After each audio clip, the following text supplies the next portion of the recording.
నమస్తే, welcome to our channel.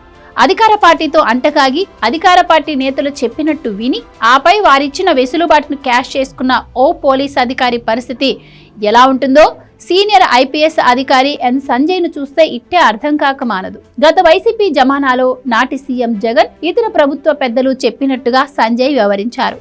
చట్టాన్ని పక్కన పెట్టేసి అధికార పార్టీ నేతలు చెప్పిందే వేదంగా పనిచేసుకుంటూ వెళ్లిపోయారు. సీనియర్ రాజకీయవేత్త, ఏకంగా 3 పర్యాయాలు సీఎంగా పనిచేసిన టీడీపీ అధినేత నారా చంద్రబాబు నాయుడిని అరెస్టు చేయమనగానే ముందు వెనుక చూసుకోకుండా అరెస్టు చేశారు. ఆపై కోర్టు ముట్టికాయలతో పాటుగా ఇప్పుడు ఆయన ఏకంగా జైలుకు వెళ్ళక తప్పని పరిస్థితి కొని తెచ్చుకున్నారు. విధి నిర్వహణలో సంజయ్ ప్రజాధనాన్ని దుర్వినియోగం చేసినట్లుగా ఇప్పటికే విజిలెన్స్ అండ్ ఎన్ఫోర్స్మెంట్ శాఖ తేల్చేసింది. ఆ నివేదికను ఆధారంగా చేసుకుని సంజయ్ పై చర్యలకు రంగం సిద్ధమైంది.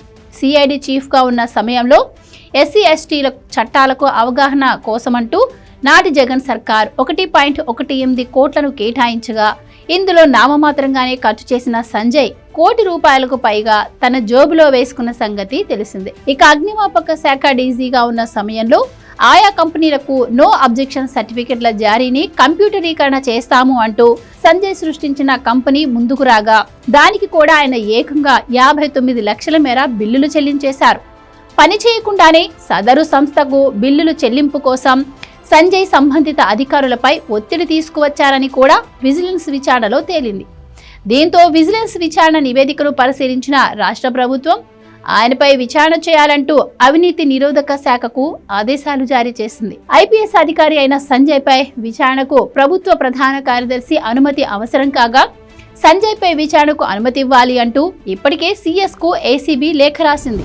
సంజయ్ పై విచారణకు సీఎస్ అనుమతి ఇవ్వడం లాంఛనమేనని చెప్పక తప్పదు. అంటే నేడో రేపో ఏసీబీ అధికారులు సంజయ్ పై విచారణను మొదలు పెట్టడం ఖాయమేనన్నమాట. ఇక ఏసీబీ విచారణలో పెద్దగా తేలేదేమీ లేదనే చెప్పాలి.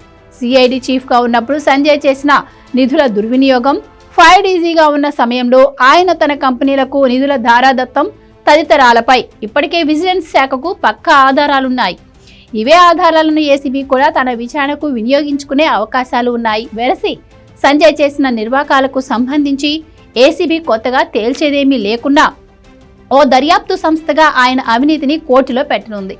ఈ ఆధారాలను పరిశీలించనున్న కోర్టు సంజయ్ను దోషిగా తేల్చడమే తరువాయి అన్న వాదనలు వినిపిస్తున్నాయి. అంటే అతి త్వరలోనే సంజయ్ జైలుకు వెళ్లడం ఖాయమేనని చెప్పక తప్పదు.